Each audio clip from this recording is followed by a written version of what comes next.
দেশের বুলি আর এক দেশের গালি। বাংলাদেশে প্রোগ্রাম করতে যাচ্ছি প্রথম নতুন জীবনে, তখন পাসপোর্টে নয় এমনি বিলাকে। তা নদীটা পার হয়ে ফোন করছি, সোনাই নদী, হ্যালো ভাই এবারে আমি কিসে যাব? আমি তো পৌঁছে গেছি। বলছে হুজুর আপনি দাঁড়ান, হেলিকপ্টার যাচ্ছে। আমি ভাবছি তাহলে আলহামদুলিল্লাহ খুব ভালো। আমার বউকে সাথে সাথে ফোন লাগিয়েছি, দেখো আমার নসিব কত, বয়স কম হতে পারে, আমি হেলিকপ্টারে করে আজকে জলসা করতে যাব। আর বউ তখন বলছে তোমার কপাল ভালো, চাপো। ও বলছে আমি কি করলাম, পুরাতন জামা কাপড় খুলে বড় জুব্বা টুব্বা পরে চশমা চশমা লাগিয়ে রেডি হয়ে আছি হেলিকপ্টারে। আর মনে মনে ভাবছি তাহলে হেলিকপ্টার আসলে তো আওয়াজ হবে, তো কি আওয়াজ হচ্ছে না। আবার ভাবছি হেলিকপ্টার নামতে গেলেও তার একটা বড় মাঠের প্রয়োজন, সেই মাঠও কই নেই। মনে মনে ভাবছি, তখন অত বুদ্ধি নেই, নতুন নতুন বক্তব্য দিতে শিখেছি, আজ থেকে 10-12 বছর আগের কথা বলছি। এখন বারবার ছেলেটাকে ফোন করছে, আরে ভাই হেলিকপ্টার কই, আওয়াজও পাচ্ছি না। বলছে ভাই দাঁড়ান যাচ্ছে। তখন দেখছি একটা লোক এসছে সাইকেল নিয়ে, পিছনে দেখছি দুটো কাঠ বাঁধা আছে এরকম, আর একটা কাঠ এইরকম। আমার কাছে হুজুর বসুন। আচ্ছা আস্তাগফিরুল্লাহ, হেলিকপ্টারে কি ব্যাপার? বলছে এইটাই তো বাংলাদেশের নাম হেলিকপ্টার। আচ্ছা আস্তাগফিরুল্লাহ, আগে যদি জানতাম তো এই জামা পাল্টাতাম আমি। কি সর্বনাশ করলে ভাই তুমি আমার। আগেকার দিনে বাংলাদেশে এই সিস্টেমের চালু ছিল, যারা কুটুম টুটুম আছে জিজ্ঞাসা করবেন, সাইকেলে মোটর সাইকেলে প্যাসেঞ্জার বইতো, আর এদের নামই ছিল হেলিকপ্টার। তো এক দেশের বলি আর এক দেশের। 10,000 টাকার বেশি যদি শেরওয়ানির দাম হয়, কিছু বলছেন? ও 10,000 টাকার বেশি যদি শেরওয়ানির দাম হয়, তাহলে দেখতে পাবেন শেরওয়ানিটা অনেক সময় রেশমের কাপড় দিয়ে তৈরি করা হয়। বিশ্ব নবী বলেছেন রেশমের কাপড় পুরুষ মানুষের জন্য কি হারাম, চলবে না, নারী পরতে পারে। নাম্বার 3, একটা মেয়ে জাকাত দেওয়ার পরে যদি পায়ের নখ থেকে নিয়ে মাথার চুল পর্যন্ত সব জায়গাতে যদি অলংকার ব্যবহার করে, তাহলে কোনো আপত্তি নাই। অলংকার পড়তে পাবে, সোনার পাবে, চাঁদির পাবে, ইমিটেশন পাবে, যত রকমের অলংকার আছে সব ব্যবহার করবে, কোনো আপত্তি নাই। শুধু বছরে বছরে জাকাতটা দিয়ে দিবে, এটাই হলো তার পবিত্রতা। কিন্তু একজন পুরুষ মানুষ কোটিপতি যদি হয়ে যায়, লক্ষ হাজার কোটি টাকার যদি মালিক হয়, একটা ভাঙা সোনার আংটি পড়তে পাবে না। এটা তার জন্য হারাম, তার জন্য নিষিদ্ধ, তার জন্য নাজায়েজ করেছেন কে? আমাদের নবী মুহাম্মদ সাল্লাল্লাহু আলাইহি ওয়াসাল্লাম। এখানেই দেখলে বোঝা যায় অনেক লোকের হাতে আছে, আছে না? এটা হারাম, পুরুষ মানুষ পড়তে পাবে না, এটা কি হারাম। একটু পানি দেখি সাহেব, পুরুষ মানুষ এটা কি পড়তে পাবে না। আমাদের সমাজে পড়ছে কি পড়ছে না? পড়ছে, শ্বশুর দিয়েছে হাতে লাগিয়ে ঘুরছে।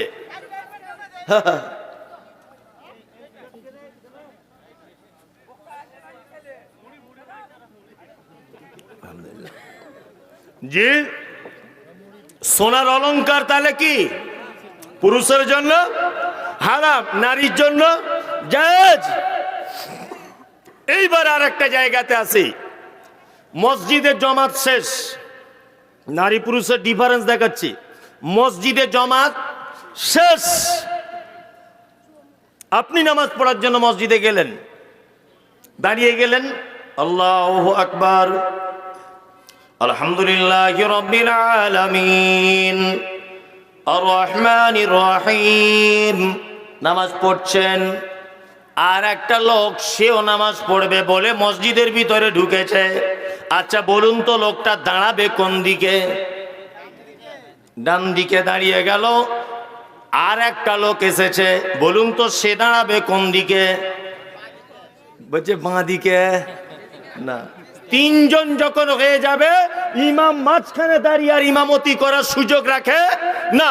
ওই জন্য একটা কথা মাঝখানে বলে রাখছি, খুব হুঁশিয়ারি করে, মসজিদে যখন একা জমাত করে নামাজ পড়ার ইচ্ছা আছে, এমন এক পজিশনে আপনি দাঁড়াবেন যাতে করে আরো 2টো লোক এলে আগে বেড়ে যাওয়া যায়। আগে বেড়ে যাওয়ার জায়গা যদি না একান্ত পর্যায়ে থাকে, অন্তত পক্ষে তারা 2 জন যেন পিছনে এসে দাঁড়াতে পারে, এইরকম একটা পজিশনে দাঁড়াতে হবে। তার মানে বোঝা গেল 3 জন পুরুষ মানুষ করে 1 জন মাঝে দাঁড়িয়ে ইমামতি করতে পাবে, না, আগে বেড়ে যেতে হবে। আগে জায়গা না থাকলে দুটা মুসল্লি তারা দুজন পেছনে চলে আসবে।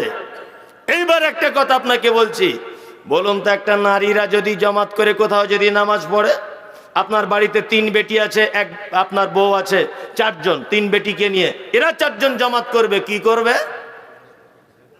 আল্লাহর নবী বলেছেন আগে বেড়ে ইমামতি করতে পাবে না, কাতারের মাঝখানে ওকে ইমামতি করার জন্য দাঁড়িয়ে যেতে হবে। মহিলারা আগে বেড়ে ইমামতি করতে পাবে না, কাতারের মাঝখানে দাঁড়িয়ে ইমামতি করবে। এক জায়গায় একটু ডিফারেন্স হলো, এ আগে যাবে, ও আগে যাবে না। 2, পুরুষ মানুষ ইমাম সাহেবের নামাজে ভুল হয়ে গেল, কি করবে? সুবহানাল্লাহ বলবে, তাই তো? আরে মহিলা যদি ভুল হয়, এইভাবে মারবে, তালি দিবে। তাহলে একটু ডিফারেন্স আছে না নাই? আছে। তাহলে নারী পুরুষের ইসলামিক বিধিবিধানে কিছু ডিফারেন্স আছে, তাই তো? চলুন এবার সম্মানের দিক দিয়ে নারী আর পুরুষের মধ্যে সব থেকে বেশি কম কার বেশি? নারীর বেশি। আরে মা মানেও তো নারীরে পাগল, মা মানে তো বেটা ছেলে নয়, মা মানে কি? নারী। তাই এবার সম্মানের দিক দিয়ে আল্লাহর নিকটে সব থেকে সম্মানী কে? নারী। নারী আমাদের সঙ্গে 4টে সম্পর্কে জড়িত হয়। কটা? 4টা। 1, মা, আর নয় মায়ের ক্যাটাগরি। 2, বেটি, আর না হয় বেটির ক্যাটাগরি। 3, বোন, নয় বোনের ক্যাটাগরি। 4, নানি বা দাদি বা ওই ক্যাটাগরি। আর একটা স্ত্রী। কটা হলো? 5টা। 5টা সম্পর্কে নারী আমাদের সঙ্গে কি হয়? সম্পর্ক হয়। আল্লাহ বা তার রাসূল কি মর্যাদা দিয়েছেন ওটা বাদই দিলাম, প্রথমে নারীর মর্যাদা দুনিয়াতে কত আছে এই জায়গাটা একটু দেখে নেন। আচ্ছা বলুন তো, লক্ষ্মীর ভান্ডার পায় কারা? বুঝে সবাই পায়, কিছুই বুঝে না। লক্ষ্মীর ভান্ডার কারা পায়? নারী পায়। কন্যাশ্রী কারা পায়? রূপশ্রী কারা পায়? সবুজ সাথী কারা পায়? সব নারী। বলুন, শিয়ালদা থেকে বনগা লাইনে মহিলা স্পেশাল ট্রেন আছে না নেই? আছে। প্রত্যেক বাসে ট্রেনে মহিলাদের জন্য আলাদা কম্পার্টমেন্ট ভাগ করা আছে না নেই? আছে। হাওড়া থেকে বারাসাত যাবেন, দমদম যাবেন, যে কোনো বাসে উঠবেন, কলকাতার বাসগুলোতে দেখবেন ladies seat, ladies seat, ladies seat আছে না নেই? আছে। আপনি বিডিও অফিসে লাইন দিলেন, মেয়ের আলাদা লাইন, ছেলেদের আলাদা লাইন। 4 জন করে মেয়ের হবে, 1 জন করে ছেলের হবে। আপনি কোথাও লাইন দিয়ে দাঁড়িয়ে আছেন, ব্যাংকে 20 জন পুরুষ মানুষ, 1 জন মহিলা বোরকা পরে দাঁড়িয়ে আছে। বলুন তো 20 জন মানুষ কি বলবে? খালাকে আগে ছেড়ে দে, বলবে কি বলবে না? তা দুনিয়া তো সম্মান বেশি কার? নারীর। এইবার একটা কথা আপনাকে বলছি, আচ্ছা বলুন তো, একটা পুরুষ মানুষ যদি পাপ কাজ করে, ওই পাপ তার স্ত্রীর আমলনামাতে তুলে দেওয়া হয়? হয় না। একটা স্বামী মদ পান করে, সে চোর, সে ডাকাত, সে হারামখোর, সে বদমাইশ, সে যত বড় পাপ, সুদখোর, সব সে। আচ্ছা বলুন তো, ওর পাপ ওর স্ত্রীর আমলনামাতে তোলা হবে? হবে না। কিন্তু একটা স্ত্রী যদি বেহায়ার মতো চলে, একটা স্ত্রী যদি বেপর্দার সঙ্গে চলে, একটা স্ত্রী যদি পরপুরুষের সঙ্গে ঘনিষ্ঠতা করে, আপনার বেটি যদি অবৈধ কোনো কাজ করে, আচ্ছা বলুন তো, আপনার স্ত্রীর পাপ আপনার দায়ুসের খাতাতে, অর্থাৎ আপনার আমলনামাতে উঠবে কি উঠবে না? উঠবে। তার মানে এই ক্ষেত্রেও নারীর মর্যাদা অনেক বেশি। আর একটা ক্ষেত্রে বলি, এটা দুনিয়ার পর্ব চলছে, আর আখেরাতেরটা পরে বলছি। আচ্ছা বলুন, আমি সরকারি স্কুলের হেডমাস্টার, আমি মারা গেলাম। আচ্ছা বলুন তো, আমার স্ত্রী টাকা পাবে কি পাবে না? মাসে মাসে পাবে। আমার বউ হেডমাস্টার নিয়ে আর কি, ও মারা গেল, বলুন তো আমি টাকা পাবো কি পাবো না? তার মানে দুনিয়ার সব দিক দিয়ে ওদেরই মর্যাদা বেশি। সব দিক দিয়ে মর্যাদা বেশি, বেশি নয় বেশি, সব দিক দিয়ে। আল্লাহু আকবার। আল্লাহর নবীর ভাষাতে মর্যাদা, আপনি অবাক হয়ে যাবেন এগুলো শুনলে যে আপনি কি কথা বলছেন। বিশেষ করে মায়েরা এইসব আলোচনা কে করে আমি জানি না, তা আমি এই ছোটোখাটো জিনিসগুলো বেশি করি। সামাজিক কথা, এক, নারী আমাদের সঙ্গে 5টা সম্পর্ক, 4টে সম্পর্কে জড়ায়। কটা? 4টা। একটা একটা সম্পর্কের মর্যাদা কত দেখুন। সর্বপ্রথম নারী আমাদের কি হয়? মা, তাই তো? মায়েরা আমাদের কাছে বর্তমানে ভালো ব্যবহার পাচ্ছে? পাচ্ছে? সম্মান পাচ্ছে মা হিসাবে? পাচ্ছে না। এর জন্য 100% মায়েরাই দায়ী। বর্তমানে যে মায়েরা সন্তানদের কাছে ভালোবাসা পাচ্ছে না, শ্রদ্ধা পাচ্ছে না বাপ মায়েরা, এর জন্য 100% মায়েরাই দায়ী। যদি বলছেন আপনি কথাটা একটু উল্টো বলে দিলেন না, আপনি দেখুন যদি বোঝাতে না পারি এই কান ধরে বলছি এলাকাতে ঢুকবো না। বুঝিয়ে যদি দিতে পারি তাহলে আপনার মগজ ধোলাই হয়ে যাবে। এক, আচ্ছা বলুন তো, শূকর পৃথিবীর সব থেকে নিকৃষ্ট প্রাণী না উৎকৃষ্ট? নিকৃষ্ট। শূকরকে রুজি দেয় কে? কুকুর, গরু, আল্লাহ। সবাই রুজির মালিক কে? আল্লাহ। এবার বলুন পৃথিবীর সব থেকে উৎকৃষ্ট আল্লাহর নিকটে প্রিয় কোন সৃষ্টি? মানুষ, তাই না? মানুষ সব থেকে উৎকৃষ্ট। কুকুর তার বাচ্চা জন্ম দেয়, কুকুরের দুধ খেয়েই মানুষ হয়। শূকর তার বাচ্চাকে জন্ম দেয়, তার দুধ পান করেই মানুষ হয়। জি, শ্রীগাল তার বাচ্চা জন্ম দেয়, শ্রীগালের বাচ্চাকে মানে শ্রীগালের দুধ পান করেই বাচ্চা মানুষ হয়। আচ্ছা বলুন তো, মানুষের বাচ্চা জন্ম হলো 2 মাস পরে মা তার স্বামীকে বলছে, কই গো ওই হরে কৃষ্ণদের ফার্মিস থেকে একটা মাদার ডিয়ারি দুধ আর ল্যাকটোজেন সেরেলাক্স নেন, কিছু একটা আনো দেখি, আমার আর দুধ যেন হচ্ছে না। দুধ এনেছে রেড কাউ। রেড মানে লাল, কাউ মানে গরু। মানে মানুষের বাচ্চা লাল গরুর দুধ খেয়ে বড় হচ্ছে। আচ্ছা বলুন তো, চরিত্র অনেকটা গরুর মতো হবে কি হবে না? হবে কি হবে না? হবে। তার মানে মানুষের বাচ্চা পৃথিবীতে একটা বিরল। আপনি দাঁত বার করে হাসছেন মানে এ তো অবাক করার কথা বলছি। আপনি চুপচাপ মেরে হাসছেন। পৃথিবীতে আশরাফুল মখলুকাত মানুষ। কুকুর তার বাচ্চাকে দুধ পান করিয়ে মানুষ করে, শূকর তার বাচ্চাকে দুধ পান করিয়ে মানুষ করে, আর আশরাফুল মখলুকাত মানুষ তার বাচ্চাকে পশুর দুধ পান করিয়ে মানুষ করে। এর চরিত্রটাও পশুর মতো হবে। রেড কাউ দুধ পান করিয়ে ছেলে মানুষ করে, ছেলে বড় করে, তার কাছে বিরিয়ানি খাওয়ার ধান্দা করছে বুড়ো বয়সে। ওই যে লাঠির বাড়ি দিচ্ছে ওইটাই তোমার জন্য ঠিক আছে। বাপ মাকে আমি অসম্মান করছি না, আল্লাহর কসম।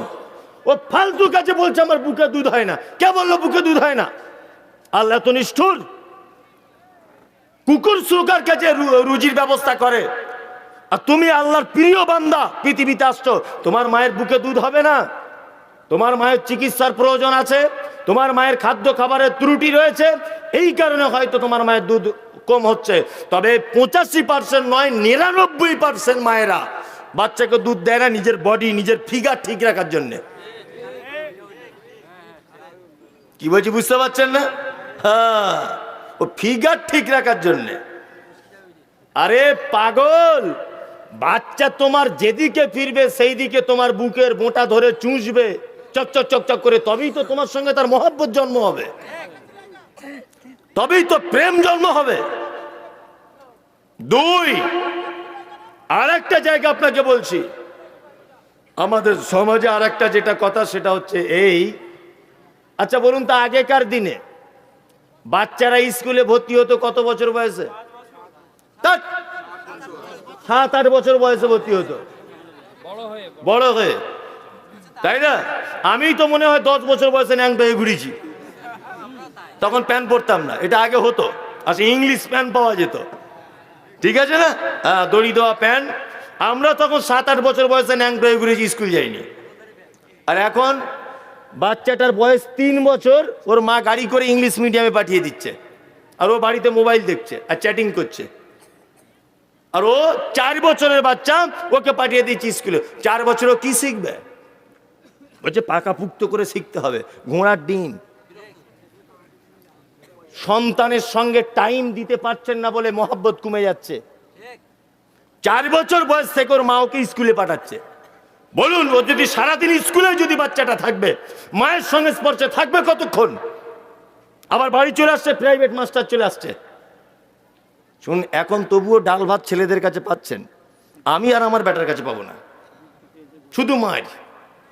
এখন যেমন 3 বেলা চা রুটি ভাত খাচ্ছেন, আজ থেকে 30 বছর আরো আগিয়ে আমি মুমতাজুল ইসলাম এটা বলে যাচ্ছি, ভবিষ্যৎবাণী নয়, আমি এটা আমার তথ্যমূলক কথা আপনাকে বলছি, আপনাকে মারবেই। এটাই তার কারণ। সন্তানকে সবসময় কাছে কাছে রাখবেন, মায়েদের উচিত সবসময় বুকে জড়িয়ে রাখবেন, তবেই তো তার প্রতি তার মহব্বত হবে। 2, এখনকার বাপ মারা অসম্মানিত হচ্ছে সন্তানদের কাছে, তার 3 নম্বরের কারণ কি? আল্লাহ নবী বলেছেন, তোমার বেটাকে যখন বিয়ে দিবে, একটা মেয়েকে 4টে গুণ দেখে বিয়ে দিবে। কটা গুণ? 4টে গুণ দেখে তোমার পরের বেটিকে বৌমা করবে। 1 নম্বর কি? সে কতটা সুন্দরী দেখো। 2, অলিমালিহা, তার বাপের কতটা সম্পদ আছে দেখো। অলিজামালিহা, সে কতটা সুন্দরী দেখো। আর তার বংশমর্যাদা কতটা দেখো। 2, তার দিনদারিতাটা দেখো। 4টে হলো। 1, কতটা সুন্দরী। 2, তার বংশ ভালো কিনা। 3, টাকা পয়সা আছে কিনা। 4, তার দিনদারিতা আছে কিনা।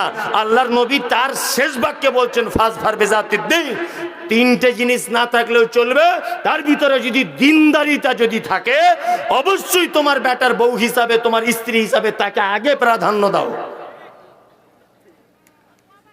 আমরা বৌমা দেখতে যাই বেটাদের, আগো মা তোমার নাম কি গো? বলছে আমার নাম রুকসোনা। তাই? কটা ভাই বোন তোমরা? বলছে আমরা 2 বোন। বলছে ভাই? বলছে ভাই নাই। তোমার আব্বা কি করে মা? বলছে আমার আব্বার বেলডাঙাতে 6টা দোকান আছে, রোডের উপরেই। এখন এর মাথায় কাজ করছে না শুনে যে বেটাও নেই, আবার 2টো বেটি, মানে বুড়ো মরে গেলে 3টে দোকান আমার বেটা পাবে, বুঝলেন না? ও এক চান্সে বলছে আমার খুব পছন্দ। তা লাস্টে বলছে মা তুমি কি করো? পড়াশুনো করো? বলছে না না না, আমি টিকটকে ভিডিও করি, টিকটক করি। বাড়িতে এসে বলছে উরি বাবা, রোডের ধারে 6খানা দোকান, বেটা নাই, আবার আমাদের যে বৌমা হবে টিকটকের নায়িকা। তা তুমি যদি টিকটকের নায়িকাকে ঘরে আনো, তা ঝাঁটার বাড়ি খাবে না তো ভাত খাবে? হ্যাঁ, এনেছে তো টিকটকের নায়িকাকে। বলুন, কথাগুলো একটা কথা আপনি কেটে দেন, কেটে দিতে পারবেন? যে আপনি যে কথাগুলো বলেছেন একটা যুক্তিসঙ্গত নয় এবং বাস্তবেও নয়। আশ্চর্য ব্যাপার। এই জায়গাগুলো খুব কঠিন জায়গাতে আমরা চলে এসেছি, খুব কঠিন জায়গায়। 2, মা হিসাবে নারীর মর্যাদা কতটা। আসলে যদি ও জানতো, ও যদি জানতো যে আমার মর্যাদা রয়েছে কতটা, অবাক হয়ে যেত। আল্লাহর নবীর কাছে একজন লোক এসে বলছেন, আল্লাহর নবী গো, আমার ফ্যামিলিতে মেম্বার যতজন রয়েছে সব থেকে বেশি কাকে ভালোবাসবো? নবীজি বললেন তোমার মাকে। আল্লাহর নবী তারপরে কাকে? নবীজি বলছেন তোমার মাকে। কলা সুম্মা মান, ও দয়ার নবী গো তারপরে কাকে? আল্লাহর নবী বলছেন কলা উম্মুকা, তারপরে হলো তোমার মাকে। কলা সুম্মা মান, ও দয়ার নবী 4 নম্বরে কাকে? নবীজি বলেছেন তারপরে হলো তোমার বাপকে। সারা পৃথিবীতে যত সম্পদ রয়েছে, হীরা মণি মুক্তা যত যা কিছু আছে, আশ্চর্যের বিষয় যত আছে, আল্লাহ তাআলা পবিত্র আল কোরআনের ভিতরে বলেছেন আওয়ালাম ইয়ারাও ইলা তৈরি ফাওকাহুম সাফাতিন ওয়া ইয়াকবিদনা মা ইমসিকুহুন্না ইল্লার রহমান। আল্লাহ তাআলা বলেছেন পৃথিবীর মানুষ তোরা তাকিয়ে দেখ, আসমানের দিকে দেখবি পাখিগুলো যখন তারা ডানা মেলে চলে, অনেক পাখি আছে ডানাগুলো গুটিয়ে নিয়েও দেখবেন অনেক রাস্তা পাড়ি দিয়ে চলে যায়। যায় কি যায় না? সন্ধ্যাবেলাতে মাঠে দেখবেন বকগুলি 2-3 বার করে ডানাটা এরকম ঝাপটিয়ে নিয়ে ডানা গুটিয়ে নেয়, এমনিতেই চলতে থাকে প্লেনের মতো। থাকে কি থাকে না? আল্লাহ বলে আওয়ালাম ইয়ারাউ ইলা তাইরে ফাওকাহুম সাফাতিন ওয়া ইয়াকবিযনা মা ইমসিকুহুন্না ইল্লার রহমান।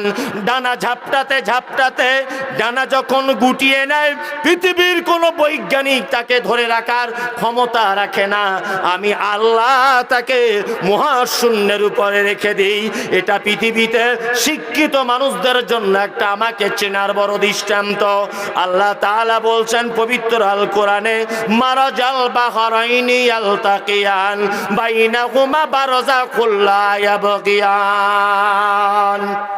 আপনারা ফেসবুকে দেখেছেন, ইউটিউবে দেখেছেন, মাঝে সাঝে একটা নদীকে আমরা দেখতে পাই মোবাইলে।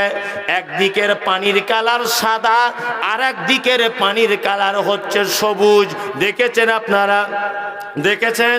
একদিকে দেখবেন সাদা, আর একদিকে দেখবেন নীল কালার। আল্লাহ বলে মারাজাল বাহরাইনি ইয়ালতাকিয়ান বাইনাহুমা বারযাখুল লা ইয়াবগিয়ান।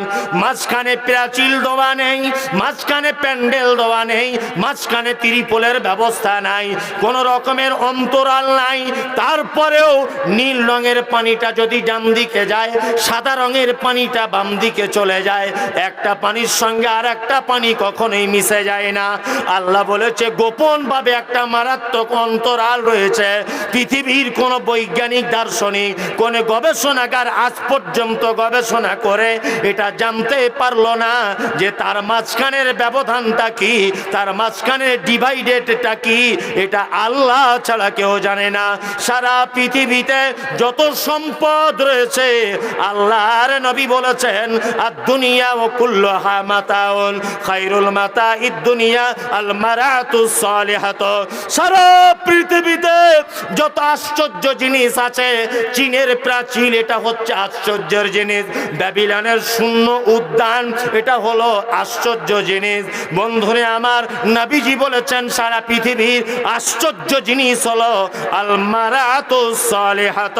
সারা পৃথিবীর আশ্চর্য সম্পদ হলো আল মারাতুস সালিহাত। একজন নেককারিনী নারীর থেকে আশ্চর্য সম্পদ আর কোন সম্পদ পৃথিবীতে নাই। কে বলছেন এটা? আল্লাহর নবী এ কথা বলছেন।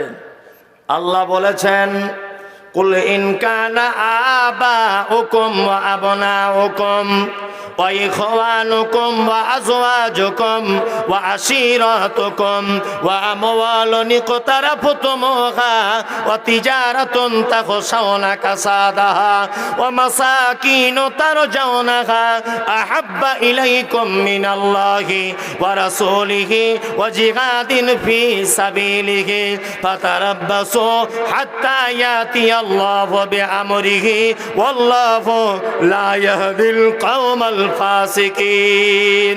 আচ্ছা বলুন, এবার একটা কথা বলি। এই যে হাতটা বারবার ফোল্ডিং সিস্টেম হচ্ছে বারবার, আচ্ছা এটা যদি আপনার কোনো সেলাই মেশিন হতো বা মাঠে পানি তোলা দমকল মেশিন হতো, তাহলে এই রকম যেগুলো বারবার লড়াচড়া করে পার্টসের গোড়ায় গোড়ায় গিরিজ দিতে হয় না? না তো কি হয়, জাম হয়ে যায়। সেই ন্যাংটো মায়ের পেট থেকে এসেছেন, মরণের আগের দিন পর্যন্ত দ্বিতীয়বার গিরিজ করা লেগেছে যে একটু গিরিজ করে দিই? আছে নাই? আপনি যে চোখে দেখেন, আচ্ছা বলুন এটা আল্লাহর নিয়ামত নয়? বড় নিয়ামত নয়? আল্লাহু আকবার। যার চোখ নেই তাকে জিজ্ঞেস করবেন। আপনার যে মাথায় চুল আছে এটাও আল্লাহর নিয়ামত। যার টাক আছে অনেক মেয়ে দেখে পছন্দ করে না, ছাদে মাল নাই তো বিয়ে করবে কি করে? ব্যাপার হচ্ছে অনেকদিন আগে আমি একবার মুম্বাই গেছিলাম, কথাটা মনে পড়ে গেল বলে বলছি। মুম্বাই গেছিলাম, মাদ্রাসার আদায়ে গেছিলাম। এটা আপনার সোশ্যাল মিডিয়া দেখেছেন যে আল্লাহ আমার দ্বারাতে একটা মহিলা মাদ্রাসা চালায়, মাদ্রাসা রুকাইয়া লিল বানাত। আর আমার মাদ্রাসার একজন সহকারী শিক্ষক আছে, আপনাদের গ্রামে আগে মসজিদে ইমামতি করতেন, মনিরুল ইসলাম। কোন পাড়ার ইমাম ছিল আমি জানি না, শীতল পাড়ার ইমাম। ও এই প্রতিষ্ঠানের আবার শিক্ষক, ও এখন আমার মাদ্রাসায় কাজ করে। তা আলহামদুলিল্লাহ। তা যাই হোক, তা মুম্বাই গেছিলাম মাদ্রাসার আদায় করতে। তা একটা বিহারি লোক আমি তো যদিও আমি পিওর বাঙালি, হিন্দি বলতে গেলে একটু জবানে হবেই, যতই আমি বলতে পারি একটু উল্টোপাল্টা হবে। তা ওই লোকটা আমাকে বলছে যে হুজুর বড় দুঃখের বিষয়। আমি জিজ্ঞেস করছি, বড় সোনার দোকানের মালিক, তা আমাকে বলছে হুজুর আমার জন্য একটা মেয়ে দেখুন তো। আমি যে আপনার এই প্রায় 45 বছর বয়স, এখনই বিয়ে করেননি? তখন মাথার সে ক্যাপ্টেন টুপি না কি বলে, কি বলে ওটা, যাই হোক ওই টুপিটা খুলে বলছে এই যে সাদে মাল্লাই আমাকে বলছে। তা আমি তখন বলছি এটার জন্য কি সমস্যা আছে? বলছে না, এত মেয়ে দেখেছি যে ওই টাকাগুলো রেখে দিলে আমার দোকানের দ্বিগুণ হয়ে যেত, এত টাকা খরচা করেছি, কোনো মেয়ে পছন্দ করেনি। তা ভালো, আমাকে বলছে হুজুর একটু ওষুধ আপনার যদি জানা থাকে বলে দেন যাতে চুলটা ওঠে। আমাকে এত প্রেশান, 10,000 টাকা দিয়েছে মাদ্রাসায়, আমি মহা বিপদে পড়েছি, কি ওষুধ দিব? আর বাঙালিদেরকে ওরা ভাবে বাঙালি হুজুর মানে বিশাল জাননেওয়ালা, বিশাল বড় আর কি, বিশাল কিছু ব্যাপার। এত বিরক্ত করছে। তা আমি রেল লাইনে ঘুরছি, ঘুরতে ঘুরতে বোম্বাইতেই রেল লাইনে ঘুরতে ঘুরতে ভাবতে ভাবতে দেখছি যে কি করা যায়, লোকটা এতবার বলছে। নিয়ে একটা গাছ ছিল, ওই গাছটা তুলে আমি এমনি চালাকি করে দিয়ে দিলাম, আজ ভালো করে বেটে মাথায় লাগানো দিয়ে দিয়েছি। তার পরের দিন আমি প্লেনে করে চলে এসেছি বাড়ি। আর দমদম এয়ারপোর্টে যেই নেমেছি দেখছি ওর ফোন ঢুকছে, হ্যালো, হিন্দিতে বলছে হুজুর মাথায় দেওয়ার পরে এত চুল কাটছে যে আমি থাকতে পারছি না। আমি তখন বিপদে পড়ে গেছি, আমি বলছি যত চুল কাবেন তত চুল উঠবে, বুঝলেন না? ও বলছে চুলকে ছিঁড়ে যাচ্ছে, কি হবে ভাই, তো মহা বিপদ, ঘা হয়ে যাবে মাথায়, যত চুল কাবেন তত চুল উঠবে। কি বললাম, বুঝলেন না? কি গাছ দিয়ে দিয়েছে আমি নিজেও চিনি না, আমি ভেবেছি হয়তো একটু চালাকি করে দিই লোকটা সান্ত্বনা পাবে, এতটুকু। যাই হোক, তাই চুলটা এটা আল্লাহর কি নিয়ামত, তাই তো? আপনি যে মুখে কথা বলেন, অনেক মানুষ বোবা আছে, আল্লাহু আকবার, এর থেকে আপনি ইবরাত হাসিল করেন, এর থেকে আপনি শিক্ষা নেন। আল্লাহর এটা বড় নিয়ামত নয় যে আপনি সবার সঙ্গে কথা বলতে পারেন? জি, আপনি কানে শুনতে পান, এটা আল্লাহর বড় নিয়ামত, নিয়ামত নয়? সারা পৃথিবীতে মানুষের জন্য যত নিয়ামত আল্লাহ দিয়েছে, তার 1 নম্বরের নিয়ামতের কথা আল্লাহ নবীকে দিয়ে বলাচ্ছেন কোরআনের ভিতরে, কুল ইন কানা আবাউকুম, সারা পৃথিবীতে যত নিয়ামত বান্দা তোমার জন্য দেওয়া হলো, তার 1 নম্বরের নিয়ামত হলো আবাউকুম, সন্তানের জন্যে তার বাবা মার থেকে বড় নিয়ামত আর কোনো নিয়ামত নাই। কে বলছেন? আল্লাহ বলছেন। বাপ মা কত বড় আপনার সাপোর্টিং, একটা সামান্য উদাহরণ বা গল্পের আকারে একটা কথা বললে আপনার মগজ একটু ঢুকবে। এক গ্রামে একটা গরিব ফ্যামিলি বসবাস করে। এইটা বক্তব্য সব যদি ভুলে যান, এই জায়গাটা ভুলবেন না, এটা গল্প একটুখানি কিন্তু মারাত্মক বড় একটা জ্ঞান আছে। তা গরিব ফ্যামিলি, তাদের বাড়িতে কল টল নেই, তা রাস্তার ধারে একটা কুয়োতে পানি তুলতে যায়। কুয়ো বুঝেন তো? কুয়ো কি বিন্দারা, ওই ইন্দারা, ইন্দারা, তা ইন্দারা থেকে পানি তুলছে। তা বালতিটা দিয়েছে, দড়িটা ছেড়ে দিয়ে বালতিটা তুলতে গেছে, বালতিটা কেটে গেছে। তা ওই মেয়েটা, গরিবের মেয়ে, বাড়িতে এসে তার মাকে বলছে, মা গো বালতিটা দিলাম কুয়োর ভিতরে, বালতি কেটে গেল। ওর মা তখন বলছে চল আমি গিয়ে দেখি। ওর মা দড়ি করে আবার একটা নতুন বালতি লাগালো, দড়িটা টানছে, দেখছে বালতি কেটে গেল। ওর মা আর মেয়ে দুজনাই অবাক হয়ে গ্রামের মোড়লের কাছে গেল, গিয়ে বলছে, মোড়ল সাহেব এ কুয়োর ভিতরে বালতি দুটো দুটো দিলাম, দুটোই কেটে গেল, কারণ কি? মোড়ল তখন বলছে, বিয়াদব কোথাকার, আজে বাজে কথা, চল দেখি আমি যাব।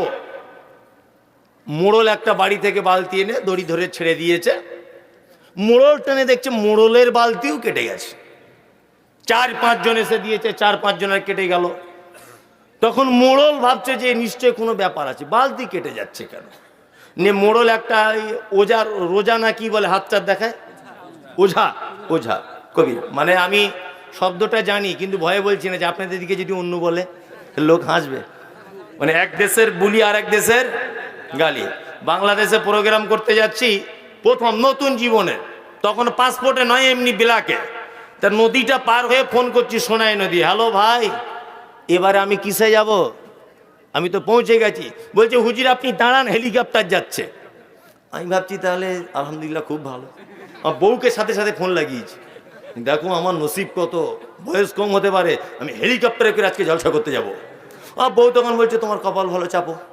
ও বলছে আমি কি করলাম, পুরাতন জামা কাপড় খুলে বড় জুব্বা টুব্বা পরে চশমা টশমা লাগিয়ে রেডি হয়ে আছি হেলিকপ্টার। আমার মনে মনে ভাবছি তাহলে হেলিকপ্টার আসলে তো আওয়াজ হবে, তো কি আওয়াজ হচ্ছে না। আবার ভাবছি হেলিকপ্টার নামতে গেলেও তার একটা বড় মাঠের প্রয়োজন, সেই মাঠও কই নেই। মনে মনে ভাবছি, তখন অত বুদ্ধি নেই, নতুন নতুন বক্তব্য দিতে শিখেছি, আজ থেকে 10-12 বছর আগের কথা বলছি। এখন বারবার ছেলেটাকে ফোন করছে, আরে ভাই হেলিকপ্টার কই, আওয়াজও পাচ্ছি না। বলছে ভাই দাঁড়ান, যাচ্ছে। তখন দেখছি একটা লোক এসছে সাইকেল নিয়ে, পিছনে দেখছি দুটো কাঠ বাঁধা আছে এরকম, আর একটা কাঠ এইরকম। আমার কাছে হুজুর বসুন। আচ্ছা আস্তাগফিরুল্লাহ, হেলিকপ্টারে কি ব্যাপার? বলছে এইটাই তো বাংলাদেশের নাম হেলিকপ্টার। আচ্ছা আস্তাগফিরুল্লাহ, আগে যদি জানতাম তো এই জামা পাল্টাতাম আমি। কি সর্বনাশ করলে ভাই তুমি আমার। আগেকার দিনে বাংলাদেশে এই সিস্টেমের চালু ছিল, যারা কুটুম টুটুম আছে জিজ্ঞাসা করবেন, সাইকেলে মোটর সাইকেলে প্যাসেঞ্জার বইতো, আর এদের নামই ছিল হেলিকপ্টার। তো এক দেশের বলি আর এক দেশের গালি। তা মোড়ল গেছে ওঝার না কি বলছে ওঝার কাছে। ওঝার কাছে যাওয়ার পরে ওঝারা তো বেশিরভাগ দেখবেন চিটিংবাজ হয়, মারাত্মক চিটিংবাজ। মানে এরা যে কত বড় চিটিংবাজ আপনি অবাক হয়ে যাবেন। যত এমন জায়গাতে আপনাকে আঘাত করবে যে আপনাকে ফের ওর কাছে আসতে হবে। তার ওঝার কাছে গিয়ে বলছে দেখুন তো আমাদের গ্রামে কুয়োটার কি অবস্থা ইনারার। তখন ও হাতটা দেখে বলছে সারা মারাত্মক ব্যাপার তো। যে কি ব্যাপার? বলছে আফ্রিকার একটা ভূত ঢুকে গেছে, যদি 4 দিনের মধ্যে না ভূতটাকে তাড়ানো হয় তা গ্রামের সম্ভ্রান্ত 4টে লোক মরবে, তার মধ্যে মোড়লও যাবে। মোড়ল দেখছি আমার নামটা আগে বলছে, কঠিন বিপদ। মোড়ল বলছে ভাই কত টাকা লাগবে? বলছে 5000 এখন দাও আপাতত, আর এই তাবিজটা নিয়ে যাও, 4 দিনের মাথায় ভূত চলে যাবে। 5000 টাকা ঝেড়ে নিয়েছে। 4 দিন পরেও বালতি ফেলে দেখছে আবার সেই একই অবস্থা, একই অবস্থা। তা এরা তখন দেখছে এর থেকেও বড় ওঝার কাছে যেতে হবে। তা বড় ওঝার কাছে মানে চিটিংবাজের উপরে বাটপার, বুঝলেন না, এই বাটপারের কাছে গেছে। বাটপার দেখে বলছে হ্যাঁ আগে কার কাছে গিয়েছিলেন? বলছে ফটিকের কাছে। ও ওঝা ও কিছু বোঝায়? এই যে হাতের দাগটা ডান দিকে চলে যাচ্ছে মানে এ আফ্রিকার ভূত নয়, মালয়েশিয়ার ভূত। একে তাড়াতে গেলে একটাই উপায়, মোটামুটি 30,000 টাকা খরচা হবে। তাছাড়া পরিস্থিতি খুব খারাপ, গ্রামের 4 জন মহিলা মরবে, তার মধ্যে গ্রামের সম্ভ্রান্ত 4টে লোকের বউ মরবে, তার মধ্যে গ্রামের মোড়ল যে থাকবে তারও মরবে। আর মোড়ল ভাবছে ওইদিকে বলেছে মোড়ল মরবে, এ বলছে বউ মরবে, তো দুজনাই যদি মরে যায় সংসার দেখবে কে? গ্রামে চাঁদাপত্র তুলে মোটামুটি 30,000 টাকা খরচা করে দেখেছে। মা কি বাপ কি সেটা বোঝানোর জন্য গল্পটা বলছি। আস্তে আস্তে আস্তে আস্তে করে চাঁদা তুলে দিয়ে দিল, কোনো কাজ নেই, ওই যা তাই। মোড়ল তখন রেগে গিয়ে বলছে যে কাউকে আর 1 টাকাও দেবো না। গ্রামের কেউ সাহসী ছেলে আছে যে কুয়োর ভিতরে নেমে দেখবি কি আছে? আচ্ছা বলুন তো এইরকম রোজাদের কথা শোনার পরে আপনি নামবেন? নামবে? নামবে না, কেউ নামবে না ভয়ে। একটা ছেলে এসে বলছে মোড়ল আমি নামতে রাজি আছি, কিন্তু কেমন করে নামবো আপনি বলে দেন। বলছে আমরা উপর থেকে দড়ি ধরে থাকবো, তুমি দড়ি ধরে নিচে নেমে যাবে।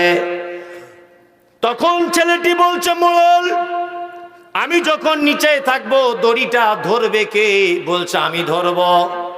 গ্রামের ছাইফুল ধরবে, ফটিক ধরবে, আরিফ ধরবে, ওই তোবরে জালি ধরবে, আব্দুর রহমান ধরবে, সবাই ধরবে। তখন যুবক বলছে আমি নামবো না, 2 জন লোক যদি ওই দড়িটা ধরে থাকে তোমাদের সাথে তাহলে আমি নামবো। বলছে কে বলো? বলছে আমার আব্বা আর আমার মা, 2 জন যদি দড়ি ধরে তাহলে নামবো। সবাই ধরে আছে। মোড়ল তার আব্বা মায়ের কাছে গিয়ে বলছে ও চাচা ও চাচি তোমার বেটা যদি কুয়োটায় নামে গ্রামের লোকগুলো সব বেঁচে যাবে। বুড়ো মানুষ তখন বলছে আমার বেটা যদি নেমে তোদের যদি উপকার হয় তাহলে আমার বেটা নামবে, কোনো অসুবিধা নাই। তবে আমি তো বুড়ো মানুষ, আমার এই 80-90 বছর বয়স, আর আমার স্ত্রী অর্থাৎ তোর চাচির বয়স প্রায় তাই, দুজনের সমান সমান, আমরা ভালো চলতে পারি না, তা আমরা কেমন করে দড়ি ধরবো? মোড়ল বলছে কোনো দরকার নাই, 2 জন শুধু হাত দিয়ে ধরে রাখবে, টানতে হবে না, টানবো আমরা, তোমরা 2 জন শুধু ধরে রাখবে। আমরা টানবো, আমরা, তোমরা শুধু দড়িটা কি করবে, ধরে রাখবে। ছেলেটা নেমে গেছে, সবাই দড়ি ধরে আছে, ওর আব্বা মা দড়িটা ধরে আছে। এখন তলা থেকে নেমে দেখছে একটা বুড়ো বানর কার গাছে পেয়ারা টিয়ারা খেতে গিয়ে কুয়োর ভিতরে পড়ে গেছে, বুঝলে না? এরা যতবার বালতি দিয়েছে ও বালতিতে উঠে বসে দাঁত দিয়ে দড়িটা কেটে দিয়েছে। ও তো বুদ্ধি নাই, কেটে দিয়েছে। এখন ও অনেক দূরে যখন চলে গেছে, কূপটার অনেক গভীরে, ভিতর থেকে বলছে, এই মাল ধরেছি, মাল ধরেছি, মাল ধরেছি। মোড়ল লাইট মেরে দেখতে সত্যি ওর হাতে একটা মাল আছে কিছু। মোড়ল দড়ি ছিঁড়ে কাছা বেঁধে ছুটছে, দেখছে সে আফ্রিকার ভূত উঠছে। সবাই পালিয়ে গেল। ওর আব্বা মা বুড়ো মানুষ দুজনা দাঁত দিয়ে দড়ি ধরে পা দিয়ে সাপোর্ট দিয়ে দাঁড়িয়ে আছে। আল্লাহু আকবার। শেষ পর্যন্ত ছেলেটা মারমান্তিক অবস্থা, কোন রকম এদিক ওদিক এদিক ওদিক এদিক ওদিক করে উঠে দেখছে কেউ নাই, শুধু আব্বার মা আছে। মোড়ল পরের দিন 10,000 টাকার একটা চেক লিখে বলছে গ্রামের তরফ থেকে প্রাইজ দেওয়া হবে আমাদের সাইফুল ইসলামকে, গ্রামবাসীকে বাঁচানোর কারণে। সাইফুল স্টেজে তুমি কিছু বলো। স্টেজে প্রথমেই বলেছে, মোড়ল ওই জন্যই বলেছে পৃথিবীর সবাই সত্যরূপ, পৃথিবীতে কেউ কোনোদিন আপন হয় না, যারাই হয় ক্ষণিকের জন্য হয়। পৃথিবীতে অরিজিনাল আপন হচ্ছে বাপ আর মা। আমি জানি ভয়ের কারণে সবাই দড়ি ছেড়ে দিয়ে চলে যাবে, আমার আব্বা মা যদি দড়ি ধরে জীবনেও কোনোদিন সন্তানদের হাজার বিপদ হলেও দড়ি ছিঁড়ে যাবে না। যারা 4 দিন 4টে ডিম সিদ্ধ খেয়ে ঘন ঘন আম্মাজি বলছে, আর নিজের বাপকে বাপ বলে না, নিজের মাকে না মামা বলে না, ভেবে নিও তোমাদের অবস্থা ঠিক এই রকম। বিপদে পড়ে দেখো, তোমার আম্মাজি মেয়েকে ফোন করে বলবে, হ্যালো তুই ছেড়ে চলে আয়, থাকিস না, ডাক্তার বলে দিয়েছে যা খাবার খেয়ে নিতে, বেশি দিন বাঁচবে না, ফালতু থাকিস না, চলে আয়, চলে আয়, চলে যাবে। আর আপনার গায়ে যদি পোকা হয়ে যায়, 20-30 দিন যদি 1-2 বছর যদি আপনার গায়ে পোকা হয়, বিছানায় যদি পেচ্ছাপ পায়খানা করেন, তাও পৃথিবীতে এমন কোনো মা নেই যে হাত দুটো তুলে বলবে আল্লাহ আমার বেটাকে তুমি তুলে নাও। এরকম কোনো মা আছে? কোনো মা আছে? কোনো মা নেই। মায়ের সঙ্গে সদ্ব্যবহার করবেন। মায়ের মর্যাদা ইসলামে কি অনেক অনেক বেশি। চলুন এইবারে বলছি আপনাকে নারী কন্যা রূপে ওর মর্যাদাটা কতটা। আল্লাহ নবী সাল্লাল্লাহু আলাইহি ওয়াসাল্লামের বিবি, নাম হয়েছে তার আম্মাজান আয়েশা সিদ্দিকা রাদিয়াল্লাহু তাআলা আনহা। কি নাম? আয়েশা।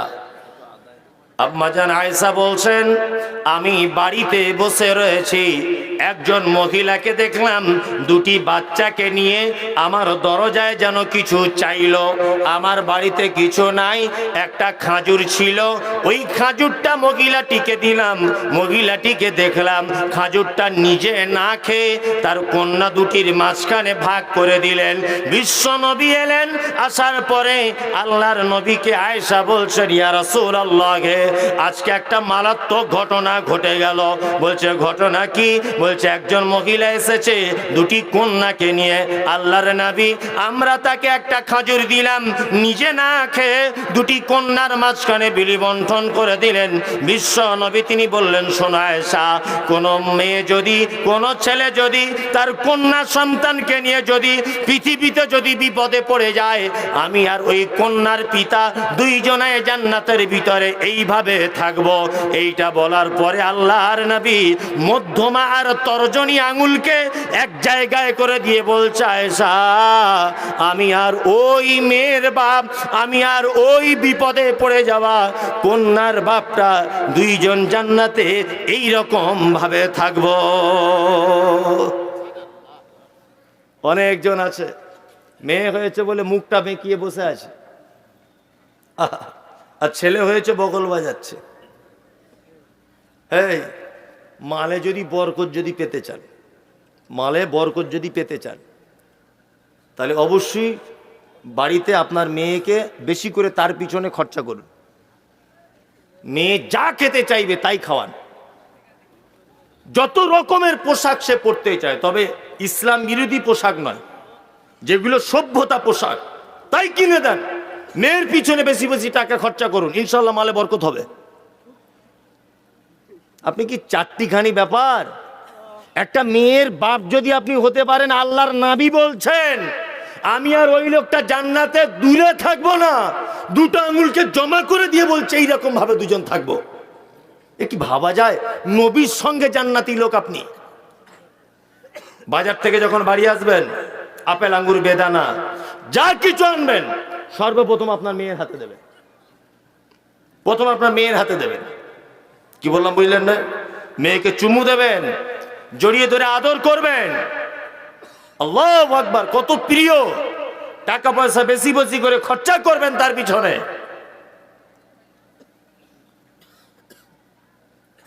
তবে লালন করার পালন করার ক্ষেত্রে আপনাকে কিছু বিধিনিষেধ মেনে চলতে হবে। উপদেশমূলক কথাবার্তা বলতে হবে। মা, তোমার এই 15 বছর বয়স, তুমি রাস্তাঘাটে ঘোরাফেরা করো না মা। তোমার মাধ্যমে আমি জান্নাত যাব, আর তোমার মাধ্যমে আমি জাহান্নাম যাব।